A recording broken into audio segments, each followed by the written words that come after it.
iglesia bíblica, cristocéntrica y fundamental, que esa hubiera sido la cosa más completa. Pero bueno, a veces se me agarra de hablar y yo sé que tengo que predicar. Bienaventurado el pastor que lo pasan a predicar y no testifica. Amén. Mateo 24, vamos a leer en esta mañana, hermanos. La lectura bíblica para nuestro estudio es Mateo capítulo 24, versículo 29 al 31, la venida de Cristo. Hermanos, los que no van a venir en la tarde se van a perder un tema de mis favoritos, la paraodisea. Cristo fue al infierno, pero no a purgar una pena, sino fue a dos cosas. Un adelanto, tengo compasión por los que no van a venir esta tarde, no porque no quieran, sino que yo sé que algunos no pueden. La paraodisea, el Señor Jesucristo fue al infierno a dos cosas. Número uno, a demostrarle a los que estaban al lado de los injustos que Él era verdad y que el centro de la Biblia es nuestro Señor Jesucristo. Primero. En segundo lugar, a llevarse, dice el apóstol Pedro, la cautividad cautiva. Y dice Efesios capítulo 4 que dio dones a los hombres. En el capítulo 4, versículos 9 al 11, el apóstol Pablo nos explica que el Señor Jesucristo dio dones a los hombres. Y ahí es donde se mencionan los dones del Hijo, que ustedes se los aprendieron el primer día de la campaña. ¿Se acuerdan que tenemos 7 dones del Padre, 5 dones del Hijo y 9 del Espíritu Santo? Romanos 12 del 6 al 8, Efesios 4, 11 y 1 de Corintios 12 del 8 al 10. Qué bueno que ustedes tienen buena memoria y no perdemos tiempo en eso. Amén. Si están listos, no se pusieron de pie, está bien, no se preocupe, pero bueno, ya empezaron algunos a ponerse de pie. Es que es la costumbre de decir, cuando uno termina de leer, pueden sentarse. Así que para poder decirlo y que quede en la grabación, les digo a los hermanos en nuestra iglesia. Mateo 24 del 29 al 31, si están listos me dicen amén. Si alguien no está listo, dígame no amén. Todos amén, gloria a Dios. Dice la palabra del Señor, Mateo 24, 29. E inmediatamente después de la tribulación de aquellos días, el sol se oscurecerá y la luna no dará su resplandor, y las estrellas caerán del cielo, y las potencias de los cielos serán conmovidas. Entonces aparecerá la señal del Hijo del Hombre en el cielo, y entonces lamentarán todas las tribus de la tierra, y verán al Hijo del Hombre viniendo sobre las nubes del cielo con poder y gran gloria. Y enviará sus ángeles con gran voz de trompeta, y juntarán a sus escogidos de los 4 vientos, desde un extremo del cielo hasta el otro. Padre celestial, gracias por esta palabra tuya. Ministranos en esta hora en el nombre de Jesús. Amén y amén. Pueden sentarse, hermano. Yo padezco de un mal, ni he empezado y yo estoy afligido que tengo que terminar, pero les prometo que voy a tratar de terminar a tiempo. Y cuando vea que el primero se levanta, le prometo que ahí le paro, porque cuando la clientela se me empieza a ir, me desespero y pienso que me están diciendo ya cállate, cállate, que me desesperas. Me gusta mucho hablar del libro que he utilizado como base para el estudio o la predicación. En este caso fue Mateo. Mateo es el segundo evangelio. El pastor se equivocó, es el primero. No, señor, estoy hablando cronológicamente. El primer evangelio que fue escrito fue Marcos. Marcos dispuso a escribir no una biografía, sino más o menos lo que el Señor Jesucristo hizo en la tierra. Se dice que Marcos es el evangelio práctico, es más práctico que teórico. Marcos obtuvo su material, porque no fue discípulo del Señor, directamente del apóstol Pedro. Cuando Marcos escribió su evangelio, dijo más o menos estas palabras: voy a escribir un evangelio para que cuando los romanos lo lean, ya dedujeron ustedes que Marcos entonces fue escrito para los romanos, para que cuando los romanos lo lean puedan entender que Cristo no es un ser humano común y corriente, que Cristo no es un ser humano débil, sino que mi enfoque es que los romanos entiendan que Cristo es un hombre aguerrido, un hombre fuerte, que era el fuerte de los romanos, valga la redundancia. Y escribió Marcos su evangelio.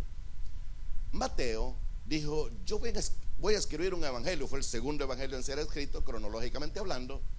Y dijo Mateo, para que cuando los judíos lo lean, ya dedujeron ustedes entonces que Mateo escribió su evangelio para los judíos, se van a dar cuenta que mataron precisamente al que ellos estaban esperando y ni cuenta se dieron.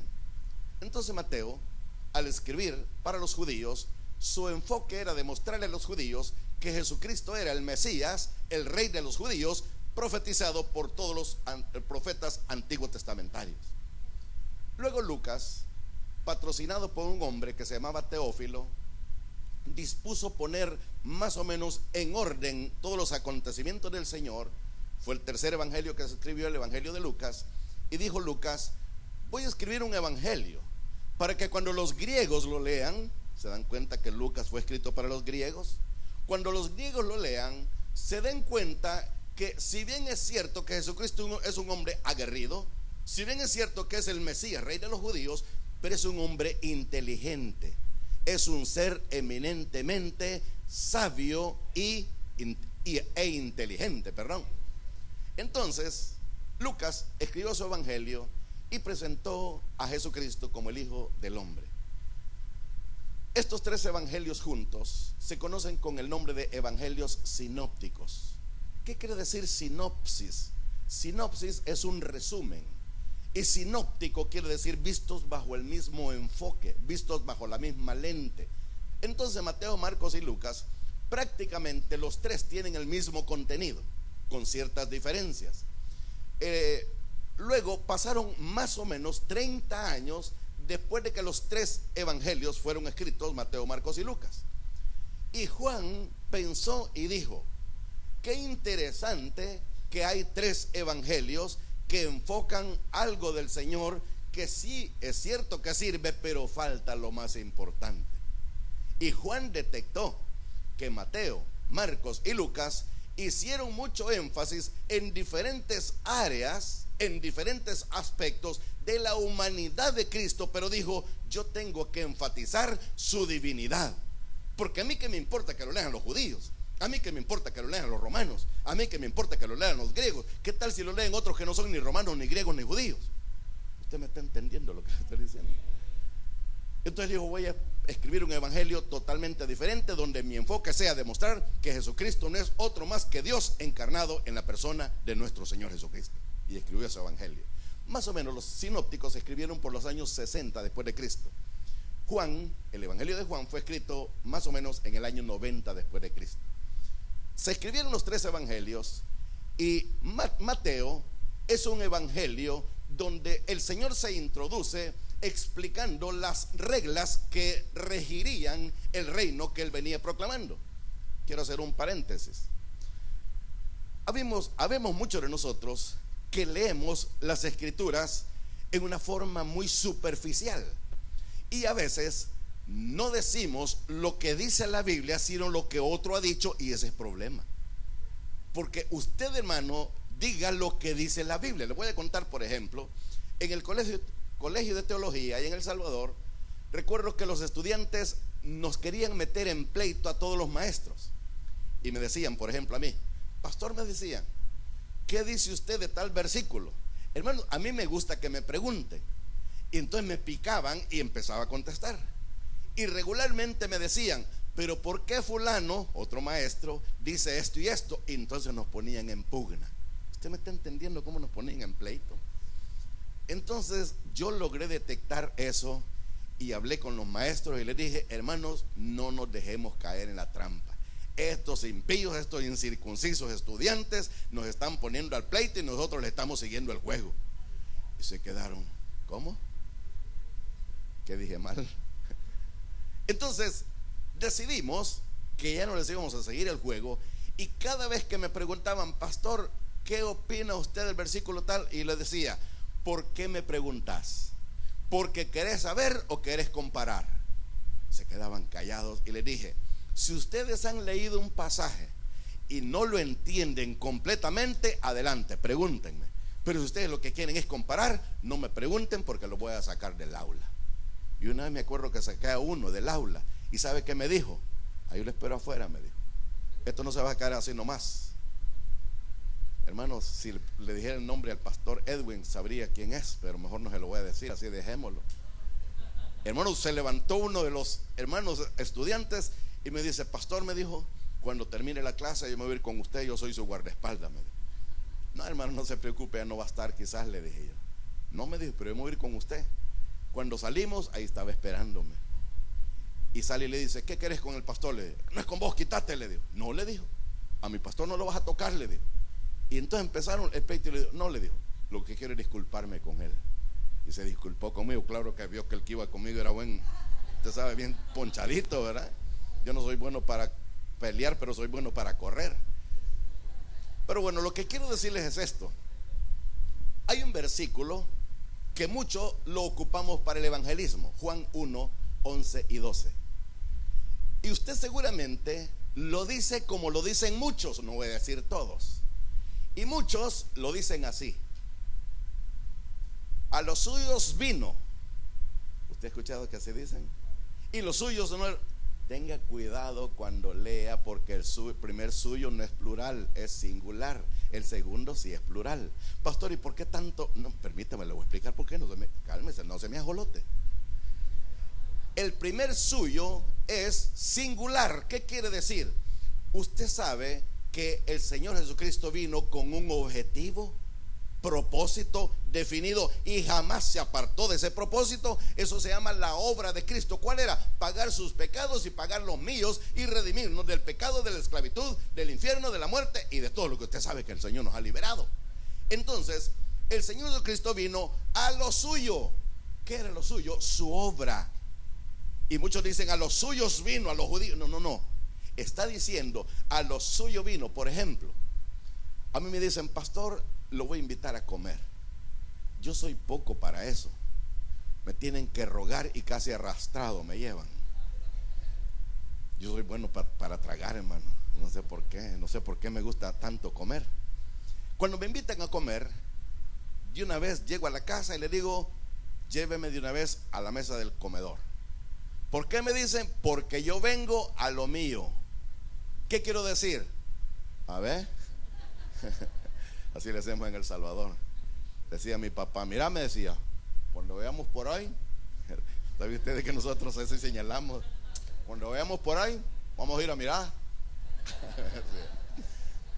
Entonces, cuando decimos que Jesucristo a lo suyo vino, Él vino a morir para pagar tu deuda y la mía. Entonces, quiere decir que la sanidad, resurrecciones, echar fuera demonios y todo lo que hizo, dirían los mexicanos, eso fue pilón.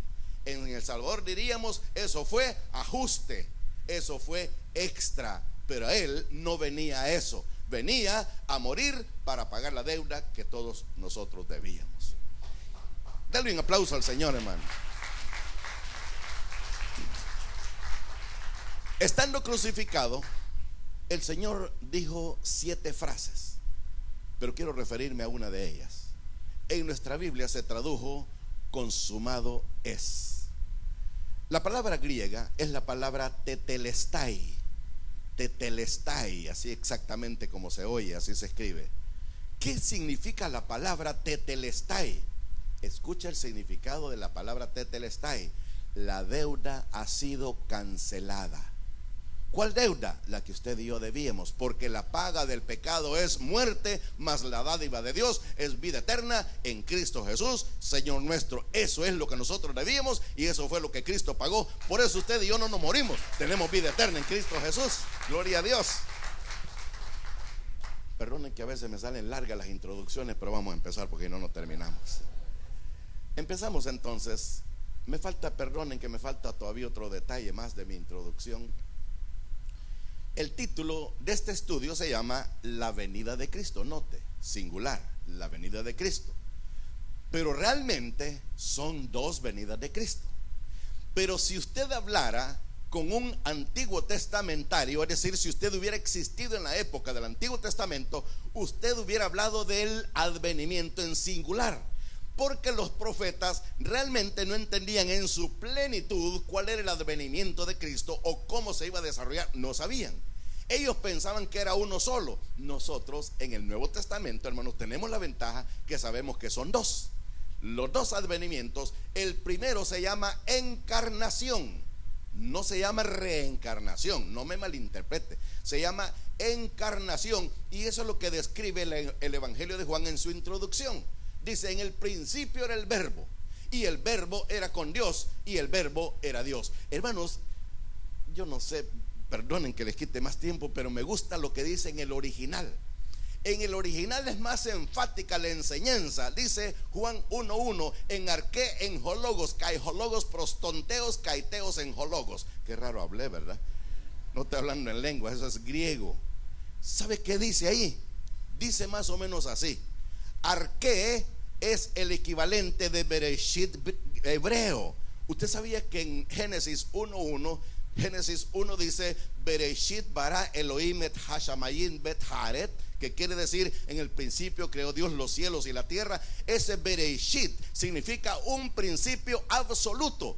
¿Por qué absoluto? Los humanos no tenemos un principio absoluto, tenemos un principio relativo. ¿Por qué? Porque antes que mí existía mi papá, antes que mi papá, mi abuelo, antes que mi abuelo, etcétera, etcétera, etcétera.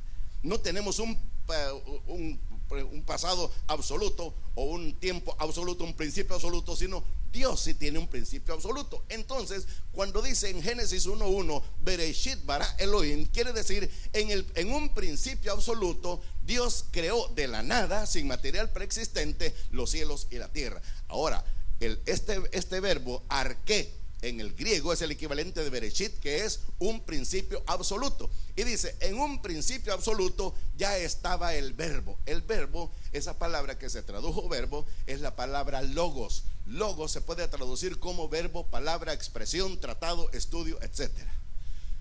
Voy rápido, ya me cansé, pero me están entendiendo. No lo llevo muy a la carrera, ¿verdad?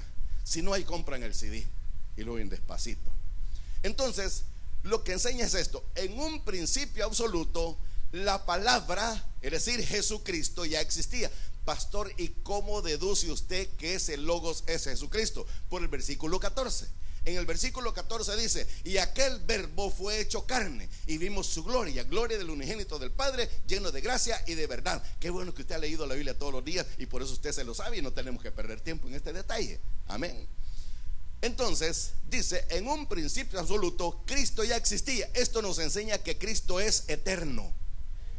Y dice: Cristo estaba, aquí ocupa una preposición. ¿Se acuerdan de las preposiciones en la escuela? Ante, bajo, cabe, con, contra, de, desde, en, entre, hacia, hasta, para, por, según, sin, sobre, tras. Qué bueno que se la saben, así no perdemos tiempo. Entonces usa una preposición y dice: Cristo estaba, cabe con Dios. Cabe es una preposición que quiere decir que estaban el uno frente al otro. Quiere decir que por lo menos habían dos. Esto es para atacar la doctrina de los unitaristas que creen que solo es uno. Cristo estaba, cabe con Dios. Y dice el final: kai hologos prostonteos. Dice: Cristo mismo es Dios. Hermanos, yo no sé si usted se emociona, pero yo me emociono porque yo lo estoy entendiendo. No sé usted. No dice que Cristo, que Dios, o como dice en el principio era el verbo era con Dios y el verbo era Dios. No dice que el verbo era Dios. En el original dice que Dios era el verbo. No sé si me entendió, hermano. Mejor empiece, pastor. Sí, tiene razón, mejor empiezo. La venida de Cristo. ¿Cuáles son las señales? Hermano, no voy a desarrollar todo el bosquejo porque creo que no la voy a hacer. Solo voy a ir mencionando cosas para advertirle a usted: cuidado con los falsos maestros. Las señales, solamente te voy a mencionar dos: aparecimiento de señal de maestros falsos y profetas falsos. ¿Cuáles son los maestros y cuáles son los profetas falsos? Gracias por preguntar, porque así es como aprendemos. No voy a mencionar nombres por ética, por educación, pero hermanos, da tristeza ver cuánto mercader del evangelio ha surgido hoy en día. Muchos, y si yo mencionara nombres, usted diría, o como dicen aquí, wow. Me dice un hermano: no es que digan aquí, wow, dice el perro. Me dice, pues cierto, wow, dice el perro. Hermanos, muchos mercaderes del evangelio que se lucran de los pobres incautos que se dejan enganchar. Hermano, le voy a decir una cosa. Isaías 8:20 dice estas palabras: a la ley y al testimonio, si no fuere conforme a esto, no les ha amanecido. si no es la Biblia. Me gusta mucho el testimonio de Martín Lutero. Martín Lutero, uno de los grandes reformadores, digo uno porque él no fue el único reformador, estuvo Calvino, Zwinglio, Knox y por supuesto Martín Lutero. Martín Lutero fue el que tuvo la osadía de ir a poner 95 tesis en la catedral de Wittenberg en Alemania. Pero ¿cuál era la idea original de Martín Lutero? No era ir a clavarlas en el pizarrón. La idea de Martín Lutero llegaron del mero de la catedral de decirle: Señor, lea esto y discutámoslo. Pero como no estaba, lo dejó en la cartelera y le dijo: díganle al cardenal o al arzobispo, a saber cómo se llama ese maestro, díganle por favor que lea esto y que me llame para discutirlo. Y se fue. Ese hombre estaba perro, el mero de la catedral de Wittenberg en Alemania, y lo manda a llamar. Y Martín Lutero agarró su Biblia, dice la historia, él ya tenía su Biblia, agarró su Biblia y dijo: qué bueno que ya me llamó el cardenal, qué bueno que voy a ir a un debate y qué bueno que voy a defender las 95 tesis que le dejé clavadas en la cartelera a este maestro. Se presentó y estaban todos los viejos ahí enfrente. Usted sabe quiénes, no voy a decir, usted me está entendiendo, no se me haga. Estaban todos enfrente y Martín Lutero, el solito, con su Biblia pegada al pecho, y le dijo el mero de ellos: Martín, queremos ordenarte, no le estaban suplicando sino ordenando, queremos ordenarte que te retractes de lo que has escrito. Miren lo que le dijeron: queremos ordenarte que te retractes de lo que has escrito. Caso contrario, te vamos a excomulgar y tu vida corre peligro. En buen castellano le dijeron: te vamos a echar y te vamos a matar.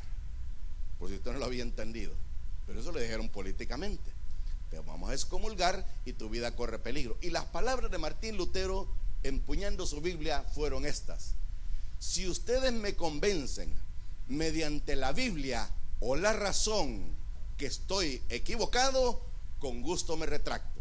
Caso contrario, mantengo mi posición y me atengo a las consecuencias. Adelante. ¿Y sabe qué le dijeron? Nada. ¿Qué le iban a decir? Si lo existía la razón. La Biblia, hermanos, es la única regla de fe y conducta de todo cristiano. No acepte ni adopte ningún libro porque no está igual ni mucho menos encima, porque este es el libro de los libros, la palabra de Dios. Amén.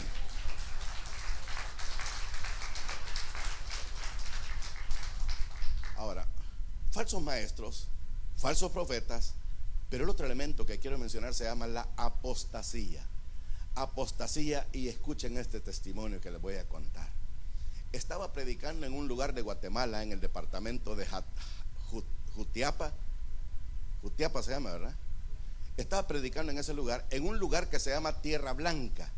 Los hermanos que son de por ahí me pueden dar fe. El hermano que me había invitado, el pastor que me había invitado, un hombre muy educado, un hombre muy correcto.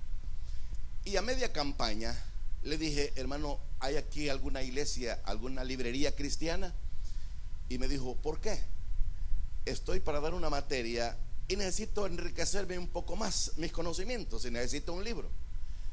Mire, pastor, me dijo, si vamos a la capital, me dijo, a Guatemala, ahí hay un hombre que es una eminencia, me dijo. ¿De veras? Le dije.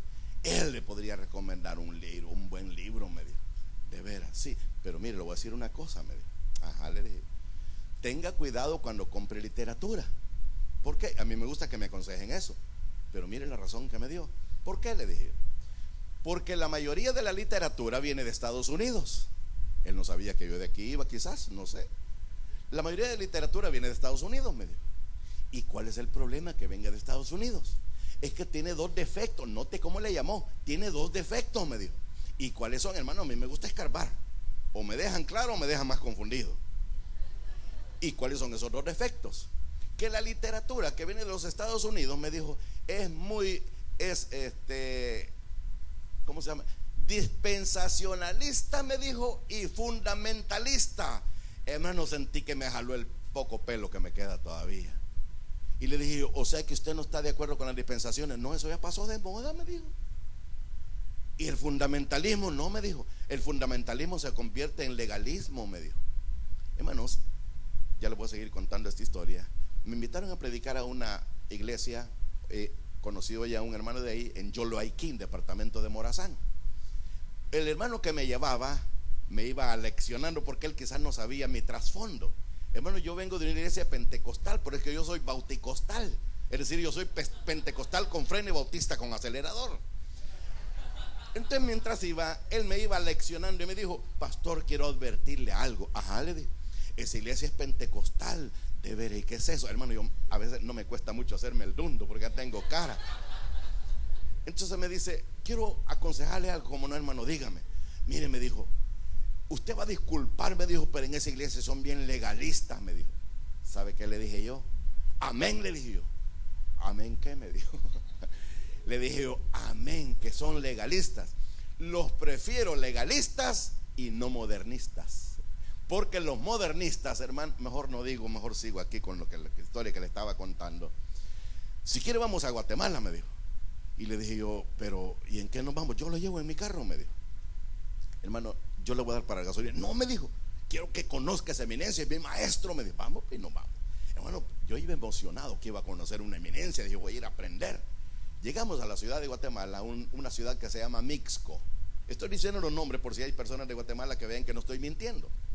Llegamos a ese lugar y subimos a una segunda planta donde estaba el maestro, la eminencia. Un cuarto lleno de libros y yo me quedé boquiabierto, cabizbajo, meditabundo, colilargo y hociquirromo, me quedé viendo. Entonces me dice, él es mi maestro, me dijo. Mucho gusto, hermano, ¿cómo se llama usted? Ya le dije mi nombre, ya me dijo el de él, empezamos a platicar. Y le dije, fíjese que ando buscando un libro. Y el hermano me dijo que usted, ¿cómo no? Me dijo, pero quiero darle una recomendación. ¿Cómo no? La misma recomendación. No compre literatura que viene de Estados Unidos. Entonces yo, a este sí le voy a sacar, porque aquel dundo no me supo explicar. A este sí le voy a preguntar. Hermano, le dije yo, ¿quiere decir que usted no cree en las dispensaciones? Le dije. No, me dijo, las dispensaciones ya no son para este tiempo, me dijo. Las dispensaciones fue algo que se inventó Darby. No me dijo Darby, me dijo Scofield. Las dispensaciones fue algo que se inventó Scofield. Qué ignorante dije yo. Hermano, las dispensaciones no se las inventó nadie. Quien las popularizó fue Darby. Por si usted no sabía, si alguien alguna vez le dice, Darby fue el que las sacó ya, el que las puso ya sacaditas, 10 más ya sacadas, fue Darby. Y el de la Biblia, Scofield, lo que hizo fue ponerlas en una Biblia, explicarlas. Y gracias a Dios por ese trabajo. Pero mire lo que me dijo, esas las inventó Scofield, me dijo. Híjole, ahí lo agarré en la primera. No era maestro. Un maestro sabe. El que no es maestro tataratea como trompo. ¿Cómo se llaman los trompos esos? Calaseados. Y le dije, ¿y qué del fundamentalismo? Es que mire, me dijo, el fundamentalismo se convierte en legalismo. Hermano, o sea que para usted una iglesia que sea dispensacionalista y fundamentalista no es buena. No, me dijo, es nociva. Hermano, ¿podría darme un poco más de explicación? Claro que sí, con gusto, me dijo. La Biblia, escuchen esto, hermanos. La Biblia, me dijo, no hay que interpretarla literalmente. Pastor, mire lo que me dijo. Hermano, yo sentía que me estaban pegando una revolcada, que yo dije, tengo que decir algo. La Biblia no hay que interpretarla literalmente. Ejemplo, le dije yo. Por ejemplo, me dijo, ¿usted cree que a Jonás se le entregó un pez grande? Me dijo. Sí, no, me dijo, esa es una ilustración. A Jonás no se lo pudo haber tragado un pez, porque se han estudiado a todos los cetáceos, porque era un cetáceo. La ballena tiene este y este problema, el cachalote tiene este y este problema. Y empezó a explicarme. Y entonces me dijo, le dije yo, ¿me podría mencionar otro ejemplo? El ejemplo más bonito, el que más me gusta. Mire, ay, hermano, hasta miedo me da contar esto. ¿Cuál es? Le dije yo. ¿Usted piensa que el pecado de Adán y Eva fue comer del fruto? Sí. No, me dijo, el problema fue que Eva tuvo relaciones con la serpiente. Ay, hermano, este maestro, dije yo, está bueno para que escriba tiras cómicas. Hermanos, le dije yo al hermano que me llevó, hermano, nos vamos, le dije. Sí, nos vas a llevar a la librería, que me dije, sí, lo voy a llevar. Y me lleva a una librería cultural católica. Yo no tengo nada con los católicos, no estoy criticándolos, pero hermano, ¿cómo va a ir a comprar usted literatura de una secta o de una religión cuando usted tenga una denominación? Para los que no dominan la terminología, secta o religión son entidades que no ocupan este libro. Y si lo ocupan es un libro secundario, pero su enfoque es otras cosas. Esa es una secta o una religión. Nosotros somos denominación. Las iglesias, por ejemplo, algunas iglesias pentecostales, digo algunas porque no todas, algunas iglesias pentecostales son denominacionales. Algunas bautistas también son denominacionales, porque me encontré con una que es bautista adventista. ¿Puede creer usted eso? Bueno, mejor no sigo porque me agarra feo. Me lleva a la librería esa. Yo andaba con mis hermanos, andábamos cantando, y recuerdo que entramos a la librería y yo no me sentía bien. Yo me sentía como un burro entre las vacas. No cabía. Y mis hermanos me dijeron: ¿y vas a comprar algún libro aquí? Escapularios, rosarios, crucifijos, la Magnífica y cuánta cosa. Mejor salgámonos. Y nos salimos y nos fuimos para afuera. Pero al rato venía el maestro con un montón de libros que había comprado. Le dije al hermano: hermano, ¿me va a dejar ya? Sí, vámonos. Y nos fuimos. ¿Qué le pareció mi maestro? Un gran hereje, le dije. Hermano, cuando usted me pregunte algo, yo le voy a decir la verdad. Y si se molesta, pues ¿para qué me preguntó? Así que mejor no me pregunte. ¿Qué le parece a mi maestro? Me dijo: es un hereje, le dije. ¿Qué me dijo? Hasta se más choca cuando le dije yo que era un hereje. Hermano, le dije: ¿cómo se pone? Y le dije un montón de cosas. Se quedó callado y ya no me dijo nada. Y dije yo: si suspende la campaña, que la suspenda, pero tenía que decirle. Hermano, ¿se da cuenta? Fíjese, hay cosas en la Biblia que ya no son lo que la Biblia dijo, sino que lo que fulano dijo. Y hermanos, esa es la apostasía.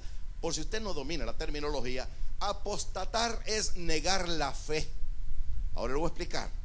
Una persona que se sale de una iglesia y se va al mundial, es decir, al mundo, ese no es un apóstata, ese es un caído o un retirado. Un apóstata es el que se sale de una iglesia denominacional y se va a meter a una secta o a una religión. Ese es un apóstata. Y sabía usted que hay muchos apóstatas, y muchos, por si ustedes no lo sabían, aplaudimos a muchos apóstatas, cantantes, y no voy a decir nombres, pero muchos cantantes apóstatas que están, por ejemplo, con la teología de la liberación, con la confesión positiva de fe, con el reino ahora. Y ya no voy a decir más, pero una cosa más sí tengo que decirles: cantantes que ni siquiera han nacido de nuevo, cantantes que están mezclados en el ecumenismo. Pastor, ¿y qué es ecumenismo? Que no importa dónde seas, eres mi hermano. No importa si eres católico, no importa si eres testigo de Jehová, no importa si eres mormón, eres mi hermano, porque al mismo Dios vamos. Un momento, usted no es hermano de esos diablos, porque esos son incircuncisos, y nosotros somos hijos de Dios y lavados con la sangre de Cristo Jesús. Amén.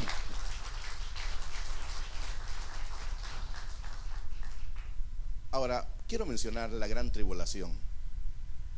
Pastor, ¿y la gran tribulación existe? Sí existe. Y la iglesia no va a pasar por la gran tribulación. Mi maestro de griego es un hombre, y voy a utilizar el pretérito imperfecto del modo indicativo, primera persona singular. Voy a decir admiraba. Ese es el pretérito imperfecto. Un hombre que yo admiraba porque, hermanos, para mí es una eminencia, o no sé si decir era una eminencia. Mi maestro de griego hablaba griego, él no lo conocía, él lo hablaba, lo leía y todo. Llega una vez un pastor amigo mío y me dice: pastor, me dijo, quiero que me acompañe a visitar a fulano. Me dijo el nombre, yo no se lo voy a decir tampoco. Quiero que me acompañe a visitar a fulano que está enfermo. No, me dijo. Ahora andé enseñando, me dijo, que la iglesia va a pasar por la gran tribulación. No, hermano, no le creo. Le dije: yo lo conozco. ¿Sí? No, me dijo. Vamos para que se dé cuenta. No, le dije. Si quiere pasar él por la gran tribulación, que le aproveche, dígale, yo no voy, le dije. Acompáñeme. Bueno, ¿y por qué quiere que vaya? Es que yo sé por qué le digo. Bueno, vamos pues, si nos fuimos a buscarlo. Es maestro, no sé si era, porque todavía yo vivía en El Salvador todavía. Era maestro de una universidad, era catedrático universitario del área de teología. Llegó y cuando me vio, muy contento: hermano Tito, me abrazó, qué bueno verle tanto así, qué bueno. Ya se me iba a salir el nombre. Y siéntense, y nos sentamos. Empezando la plática, yo soy bien directo y le dije: quiero hacerle una pregunta, solo a eso hemos venido. A ver, dígame, me dijo. ¿Es cierto que usted piensa que la iglesia va a pasar por la gran tribulación? Se puso nervioso. Hermanos, a mí la gente no es que me quiera dar el paquete, pero ahí en El Salvador mucha gente me respeta porque saben que yo lo que digo es lo de la Biblia, yo lo peleo, lo de la Biblia. Empezó a temblar y yo vi el nerviosismo de él, me sentí un poco incómodo y le dije: no se preocupe si no me quiere contestar, si quiere así lo dejamos por la paz. No, me dijo, hagamos una cosa, me dijo, vamos a ver, le dije, ¿usted cree que la iglesia no va a pasar? Claro que sí. A ver, me dijo, convénzame usted primero y después voy yo. Muy bien, le dije, tengo dos argumentos. Yo siempre para todo tengo dos argumentos, uno práctico y uno bíblico. Eso fue lo que le dije a él y se lo voy a decir a ustedes para no dejarlos así tampoco en la luna. Tengo dos argumentos, le dije, uno práctico y uno bíblico. Vamos a ver. Primero voy con el práctico, le dije. ¿Qué le parecería a usted que un novio permitiría que la novia la castigaran, la torturaran, la golpearan, la desgreñaran, la hicieran pasar por un breñal para después casarse con ella? ¿Cree usted que la amaría? Por supuesto que no, me dijo. Yo creo que usted no lo permitiría. No, me dijo, ni yo tampoco. Si nosotros, siendo humanos, no permitiríamos eso, ¿usted cree que Cristo lo va a permitir? ¿Que la iglesia pase a la gran tribulación, la novia del Cordero? Se quedó pensando y se sonrió y me dijo: a ver, el argumento bíblico. Y aquí voy con el argumento bíblico. Segunda de Tesalonicenses capítulo 2. Segunda de Tesalonicenses. Hermanos, hay versículos que tenemos que dominar, que saber dónde están. Porque ¿qué le parecería si el Señor fuera como muchos de nosotros? ¿Se acuerda el Señor en el monte de la tentación? Se le aparece el maligno y le dice: si eres hijo de Dios, haz que estas piedras se conviertan en pan. ¿Sabe qué le hubiera dicho cualquiera de nosotros? Ay, diablito, tengo un versículo pero no me acuerdo dónde está. No traje la concordancia, diablito. Espérate, voy a traer el rollo. Por aquí lo he visto pero no me acuerdo dónde. ¿Qué le parecería que el Señor hubiera sido como muchos de nosotros que no conocemos la Biblia? ¿Sabía usted que hay cristianos que tienen años en el Evangelio y andan buscando libros del Antiguo en el Nuevo y nuevos en el Antiguo de la Biblia respectivamente y no saben dónde está? Claro que gracias a Dios que ustedes sí, por eso hablo con toda libertad, pero verán ahí en mi iglesia, oye. ¿Sabe qué hace un hermano? En el índice anda buscando. Ay, hermano, pero bueno, me imagino que a estas alturas ya lo tiene listo. Segunda de Tesalonicenses capítulo 2. Empiezo en el versículo 3. Segunda Tesalonicenses capítulo 2. Empiezo con el versículo 3. Nadie os engañe. Hermanos, ¿cómo se introduce el apóstol Pablo? Tenga cuidado. Nadie os engañe en ninguna manera, porque no vendrá sin que antes venga la apostasía, ya lo mencioné, y se manifieste el hombre de pecado. Para los que no saben, el hombre de pecado es el anticristo, cuyos nombres son, por ejemplo, hijo de perdición, la bestia, ¿qué más se le puede llamar? Etcétera. Ya no me recuerdo más nombres, el desolador, etcétera. Entonces, el hijo de perdición, y dice el 4, el cual se opone y se levanta contra todo lo que se llama Dios o es objeto de culto, tanto que se sienta en el templo de Dios como Dios, haciéndose pasar por Dios. Si a usted le gusta la lectura, lea los escritos de Flavio Josefo o libros de historia del cristianismo y se va a dar cuenta que existió un hombre que se llamaba Antíoco Epífanes. Antíoco Epífanes es el modelo o el tipo más perfecto del anticristo, porque exactamente lo que este hombre hizo es lo que va a hacer el anticristo durante la gran tribulación. Ahora, quiero llamar la atención antes de seguir leyendo. Si usted observa, el sujeto de lo que estamos leyendo es el anticristo. El protagonista de la gran tribulación es el anticristo. ¿Estamos o no estamos? Bueno, sigo leyendo. Versículo 5. No os acordáis, es un paréntesis. Versículo 6. Y ahora vosotros sabéis lo que lo detiene. Quiere decir que hay algo que no permite que el anticristo se manifieste. Hay algo que lo detiene. Sigo leyendo porque me emociono y ya quiero llegar al final.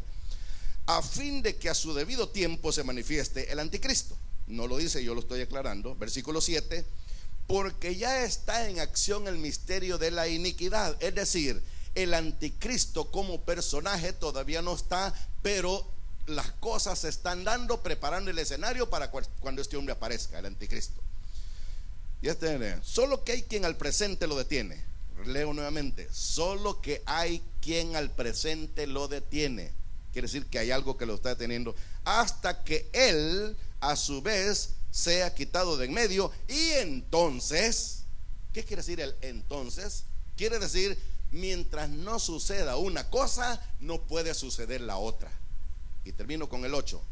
Y entonces se manifestará aquel inicuo, el anticristo, a quien el Señor matará con el espíritu de su boca y destruirá con el resplandor de su venida. Este hombre, el erudito, mi maestro, se puso la mano sobre el mentón, se sonrió y me hizo sentirme mal, porque dije yo, este hombre ya tiene la respuesta. Porque hermano, si él sabe griego, dije yo, me voy a salir con el griego, y qué le voy a decir si yo no conozco bien griego como él.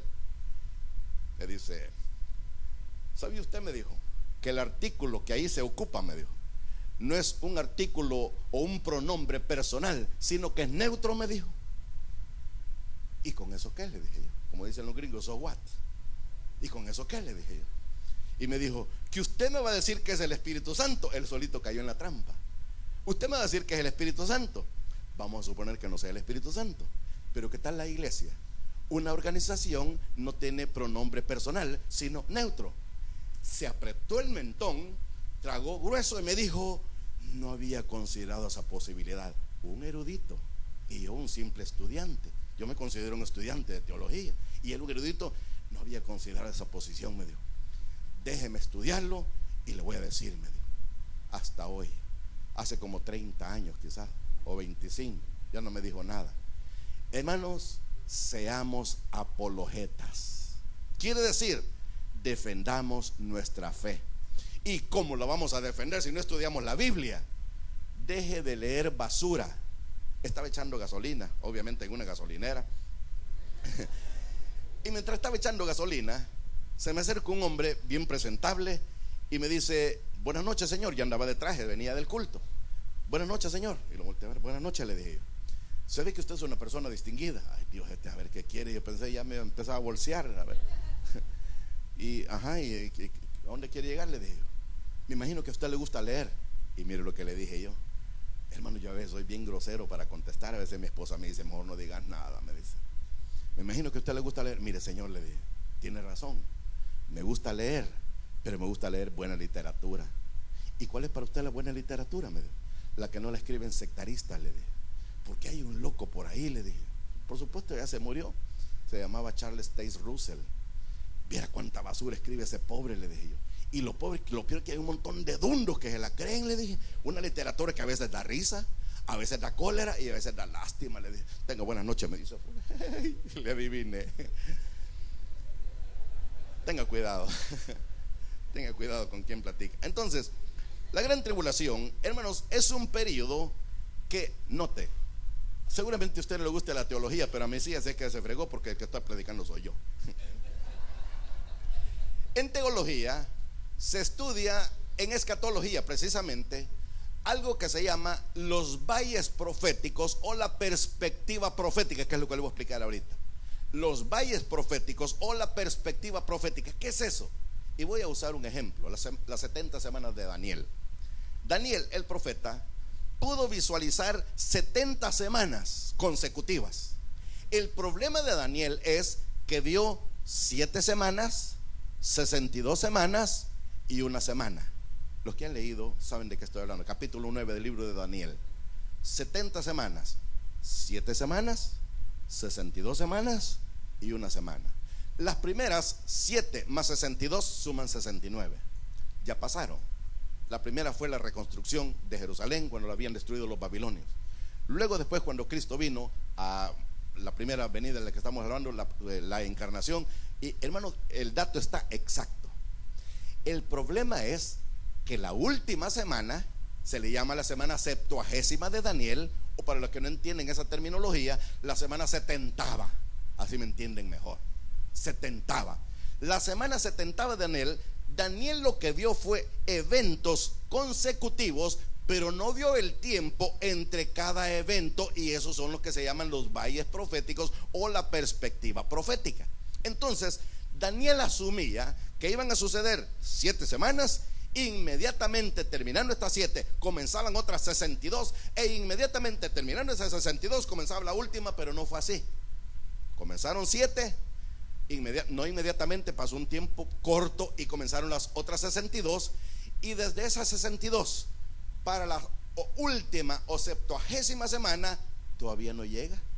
¿Sabe por qué? Porque es la semana de la gran tribulación. Estamos hablando de una semana de años. Entonces quiere decir que la gran tribulación bíblicamente existe. Daniel 9:27, la semana 70ª de Daniel. Jeremías 37 o 35, no estoy seguro, dice: tiempo de angustia para Jacob. Es decir, Jeremías nos enseña para quién fue diseñada la gran tribulación. ¿Para quién fue diseñada la gran tribulación? Para Jacob. ¿Y quién es Jacob? Israel. No tengo tiempo para más historias. Yo sé que tengo que ir terminando ya. Jacob, ¿se acuerdan que significa suplantador? Su nombre fue cambiado por Israel porque vio a Dios cara a cara. Entonces, Jacob e Israel, la gran tribulación fue diseñada para Israel. Tiempo de angustia para Jacob. La semana 70ª, la gran tribulación. Esta semana de años, estos 7 años de gran tribulación, están divididas en 2 partes: 3 años y medio y 3 años y medio. Los primeros 3 años y medio se le llama principio de dolores, y la última semana se le llama la gran tribulación propiamente dicha. Entonces quiere decir, el anticristo aparece en escena justo cuando empieza la gran tribulación. Pero la gran tribulación no puede empezar porque la iglesia está todavía aquí. ¿Sabía usted que el Señor dijo: vosotros sois la sal de la tierra? ¿Qué función tenía la sal antiguamente? Preservar los alimentos. ¿Se acuerda que cuando no habían refrigeradoras, embadurnaban? Y los que no entienden pregunten, porque no tengo tiempo para explicar más. Embadurnaban la carne con un poco de sal y no se arruinaba. ¿Qué uso tenía la sal en esos tiempos cuando no había refri? Preservación. Nosotros somos la sal de la tierra porque estamos preservando este mundo. Una vez quitada, se pudre esta tierra. Empieza la gran tribulación.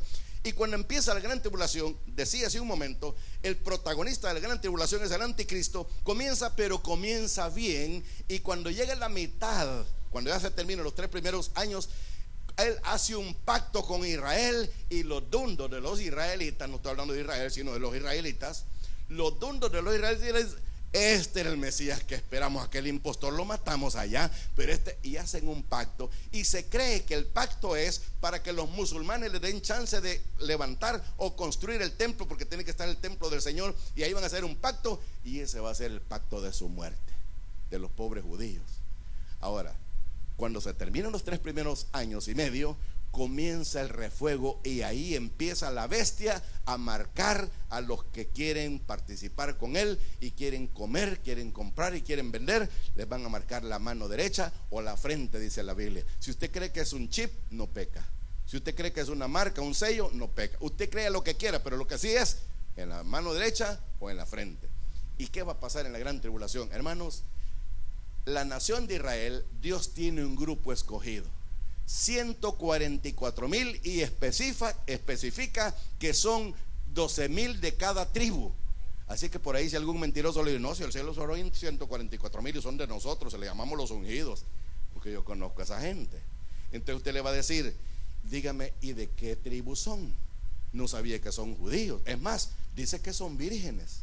Si usted ha leído, dice que son vírgenes, y esos son hasta borrachos. Ni vírgenes son. Hermano, yo me acuerdo que una vez me dijo: mire, me dijo uno de ellos: ¿y usted por qué dice que tomar es malo? Me dijo. Porque sí es malo. No, me dijo, tomar no es malo. Una copita no es mala, me dijo. Lo malo es tomarse la botella, me dijo. Echarse un cigarrito no es malo, me dijo. Lo malo es comprar la cajetilla, me dijo. Pues mire, siguiendo con su ideología, le dije yo, ¿usted le permitiría a su mujer que le queme la pata solo con uno? Lo malo es con un ejército, pero solo con... Míreme, no sea tan abusivo, no, le dije, sigamos con el mismo enunciado, le dije yo. Solo uno nada más y solo una noche. Préstesela, le dije yo. También bayunco, me dijo. Por eso me caracterizo, le dije yo.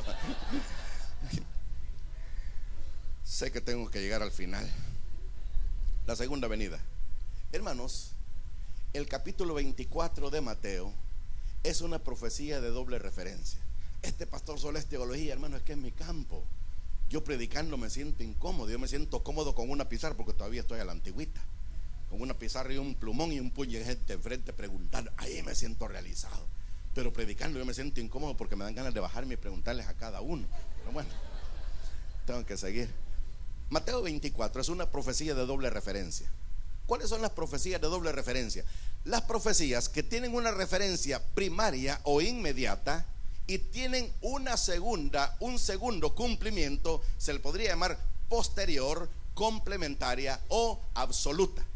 Mateo 24 es un ejemplo. ¿De qué hablaba el Señor cuando empieza a describir la gran tribulación? Usted va a decir, es que Mateo 24 habla de la gran tribulación. Sí, pero es una profecía de doble referencia. Primera referencia, la destrucción de Jerusalén, que ya ocurrió en el año 70 después de Cristo.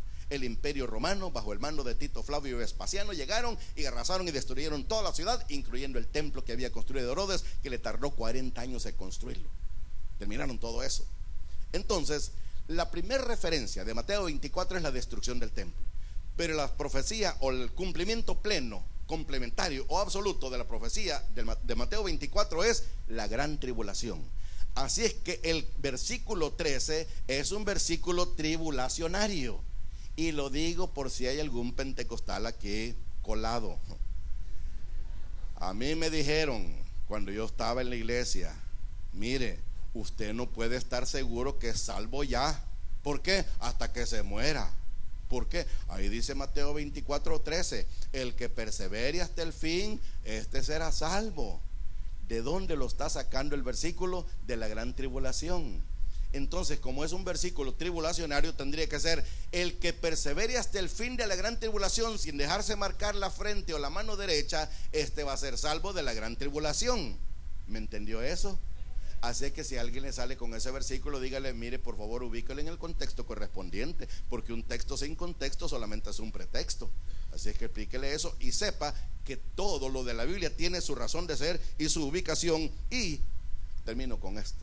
El capítulo 25 de Mateo, la parábola de las 10 vírgenes, usted lo ha leído, seguramente hasta de memoria se lo sabe.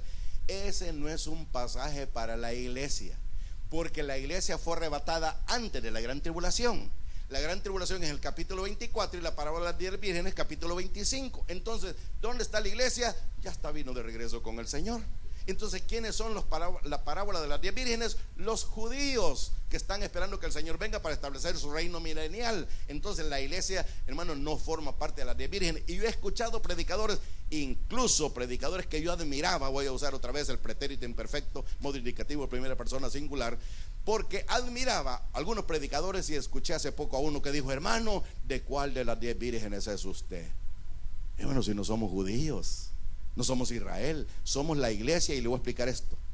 Ya dije para terminar, pero déjeme terminar más allácito. Si usted me pidiera que le defina qué es el Antiguo Testamento y el Nuevo Testamento, se lo voy a definir de esta manera. Antiguo Testamento o Antiguo Pacto, porque la palabra testamento es una mala traducción de la palabra hebrea berit y la palabra griega diateque, es una mala traducción. La mejor traducción no era testamento, porque testamento es la voluntad de alguien que ya se murió, y mi Cristo no está muerto, mi Cristo está vivo y sentado a la diestra del Padre, gloria a Dios. Entonces, Antiguo Testamento o Antiguo Pacto es el pacto que Dios hizo con Israel, su pueblo. Observe las palabras que estoy usando. Antiguo Testamento es el pacto que Dios hizo con Israel, su pueblo. Nuevo Testamento es el pacto que Dios hizo con la iglesia, sus hijos. ¿Qué es Israel? Su pueblo. ¿Qué es la iglesia? Sus hijos. ¿Quién es más? ¿El testigo o el hijo? ¿El sirviente o el hijo? La iglesia del Señor somos hijos de Dios, y ahí no para todo. Seremos la esposa del Cordero. ¿Y a dónde va la esposa? ¿Dónde va el esposo? ¿Dónde va a estar la reina? ¿Dónde está el rey? ¿Qué vamos a hacer en el milenio? Vamos a gobernar a las naciones y vamos a gobernar a los judíos que entren de la gran tribulación y a toda la gente, porque nosotros vamos a estar en un estrado muy grande, porque, hermanos, Cristo viene a redimir a su iglesia, a llevarse a su novia, se casa con ella y, hermanos, viviremos con el Señor por una eternidad. Démosle un aplauso fuerte al Señor.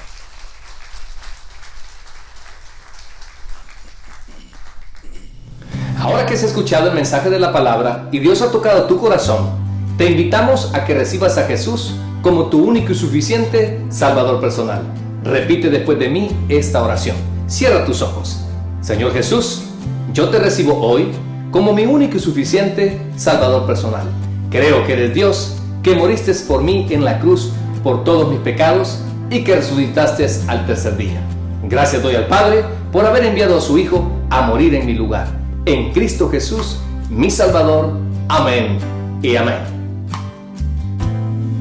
Bienvenido a la familia de Dios. Queremos invitarte a que te puedas congregar con nosotros en nuestra iglesia, el Tabernáculo Bíblico Bautista Amigos de Israel, Hollywood. Estamos ubicados en el 854 North Western Avenue, Los Ángeles, California, 90029. Será un gusto tenerte donde predicamos la sana doctrina. Te esperamos.